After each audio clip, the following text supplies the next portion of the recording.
What is going on, everyone? It's been like a month and a half since I've posted a video, but I've done a lot of work since then. It's been on my TikTok. If you guys are not following my TikTok, check it out because you're missing a whole bunch of stuff on there. Bounce and boosted, check it out. Let me know what you guys think. Anyways, let's get into today's video. So in today's video, the time has finally come. I ordered a clutch for the 24 valve Cummins, and we're gonna get the clutch put onto the Cummins. We're gonna get the engine down into the truck. And then I guess in the next video after this one, we're probably going to be doing fuel lines, potentially brake lines, making this thing run. Anyways, I want to show you guys what it looks like now. So as you can see, we've painted the block. I did a cool little heartbeat design here. The reason I did the heartbeat was because we have a Dodge chassis with a Ford cab, so might as well make the engine look like a Chevy. Now no one's going to know what the hell it is until they look at the valve cover, but I'm doing something special for that too, so you guys are just going to have to wait and see. As of right now, I'm probably going to have a lot of people that are going to call me stupid or dumb or whatever the case may be by doing this, but I promise you this is going to work. I'm going to try it anyways. So I got my 24 valve Cummins Flywheel right here, and as you can see, this thing has seen some better days. Now, whenever I got this thing, it was laying in the bed of the red truck that I had, so it sat outside. I didn't know that it was in there until it was already too late, so I pulled it out. It's been sitting in the garage ever since, but we're going to resurface the flywheel using a flat disc. I think it'll be just fine. I've seen people do this, but usually they have the truck running, transmission out, and they just hold the grinder on the flywheel while it's spinning around, so it's a lot easier that way. I don't have that option right now, so we're going to do it all by hand and see what happens. So I'm going to get you guys set up. We're going to freaking sand this thing down, and yeah, see what the end result is, because might have to come back out. I don't really know yet, but we're going to find out. So let's get to that.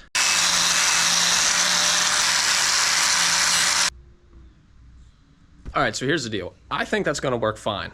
There's one of two possibilities here. Either it works fine, and I didn't have to pay for a flywheel or a flywheel resurfacing, or the clutch slips a little bit. Oh well, then I'll just buy a new flywheel whenever the time comes. Am I going to have to rip the transmission out? Yes. Am I mad about it? Yes and no. But we'll get there. We'll cross that bridge whenever we get there. So for now, I'm going to try to get the flywheel bolted onto the engine. So let's get into that. I just ran into my next issue, waiting on my engine hoist to get dropped back off right now. So I'm kind of at a standstill for the moment. So I tried taking my flex plate off for the flywheel, or for the crank, I guess. And well, it's hitting my freaking engine stand, so I can't get it off until I can get the engine in the air. I got the throwout bearing put on the transmission, and that's all greased up. That's ready to go. So all we got to do is slap the engine in. Got a brand new throwout bearing, as well as a brand new pilot bearing in the flywheel. So that's all taken care of. Literally, I'm just waiting on the engine hoist right now. Hopefully happens soon, because we're gonna run out of daylight in like 2 hours. So I don't know if I can get this engine in the truck in 2 hours, but we're gonna find out. So stay tuned. I'll catch back up with you guys whenever the engine hoist gets here. All right, well, I have some unfortunate news about the 24 valve Cummins going into the truck, and that would be the fact that my flywheel bolts are not long enough. So originally, like we all know, that this truck was an automatic. So this engine came from an automatic, so it had a flex plate on it with a torque converter, and unfortunately the flex plate is like this thick and the flywheel is like this thick. So the bolts are not long enough. So I've come up with a solution for that. I ordered ARP flywheel bolts. They will be here tomorrow. So hopefully whenever they show up, we'll be able to get the engine down into the truck.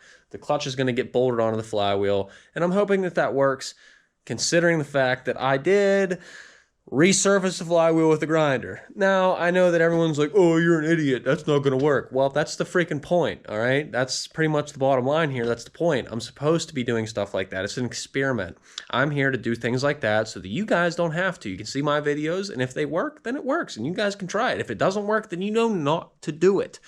So, with all that being said, I've come up with other things to do in the meantime, which would be, like I said, we painted the 24 valve, so that's cool. It's done. Now I'm on to painting the valve cover, and I want to show you guys that. So we did my typical color that I do on everything, and it is a color flip between orange, yellow, and purple, which is a pretty unique color. Now, with all that being said, everything that's raised on this valve cover, the 24 valve Cummins, turbo diesel, the Dodge, the center line, these two lines over here. I'm going to sand all that down, and it's going to be polished whenever I'm done. So I think it's going to look pretty freaking sweet after it's done. We will see. Time will tell. I'm going to be back out here tomorrow and hopefully be doing that. Hopefully my ARP bolts show up tomorrow so we can get the engine down in the truck, because I'm super stoked about doing that. I can't wait to get the freaking engine in there. After that, we got fuel lines, brake lines, couple other odds and ends that we got to take care of, and then hopefully I'll be able to take this thing around the block. So I'm really hoping within the next month or so that we'll get to that point. My eBay sales are doing pretty good, so we should be able to get there. Time will tell. And if you're not subscribed yet, you guys need to be subscribed, because it's only going to get better from here, and I can't wait to show you guys everything that I have done and see all the work that I've done come to fruition. It's going to be freaking awesome. So anyways, we see you guys tomorrow. Hopefully the ARPs show up and I will get the valve cover done. We'll get the engine into the truck, as long as it doesn't freaking rain. That's the other thing. It's supposed to rain tomorrow. So we'll see you guys tomorrow, and it's going to feel like a couple seconds for you guys, but it's going to be a whole few hours for me. So we'll see you then. Well, guys, guess what finally came?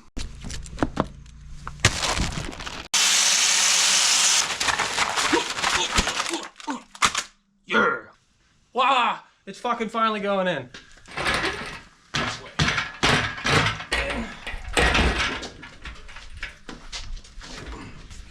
Come on, put your ass into it.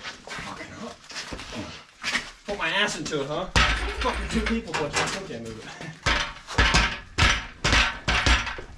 I mean, I can push the transmission that way. Comes the boat on a truck. Well, that was pretty anticlimactic. Chlamydia. You're in. Yours is like sitting in. Oh, go down there and lower the draft to the transmission. I bet you that's what's holding it. Ready? Yep. It might not do anything, I don't know. Hold on.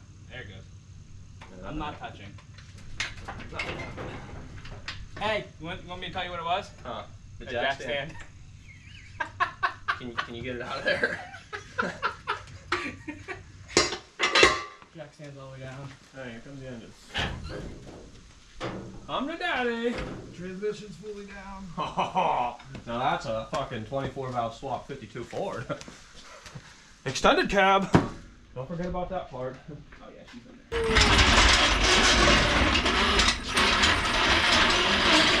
Oh, my bad, dude. You good? Ow! We did it! Finally, I've only been thinking about this for months now. I can't freaking believe it. It's actually in.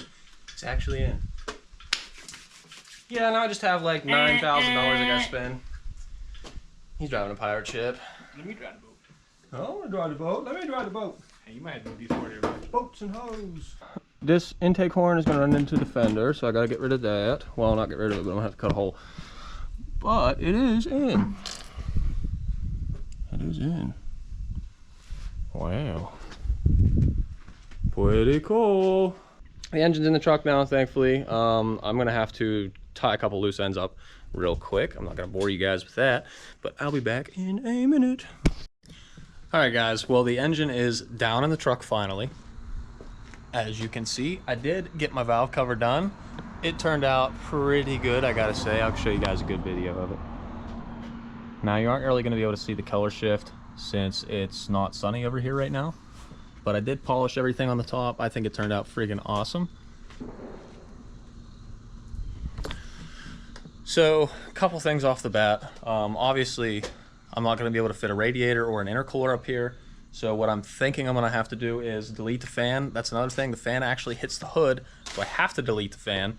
I think that if I delete the fan and do a rear-mounted radiator in the bed, I think I should have enough clearance in there to at least get an intercooler in the front so that I can still have good airflow through that.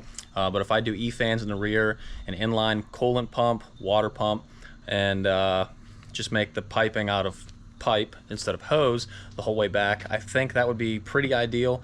I have a couple ideas in my head on how I want to do the radiator, so I guess time will tell. But that, my friends, is the start of a Cummins swapped 52 Ford extended cab.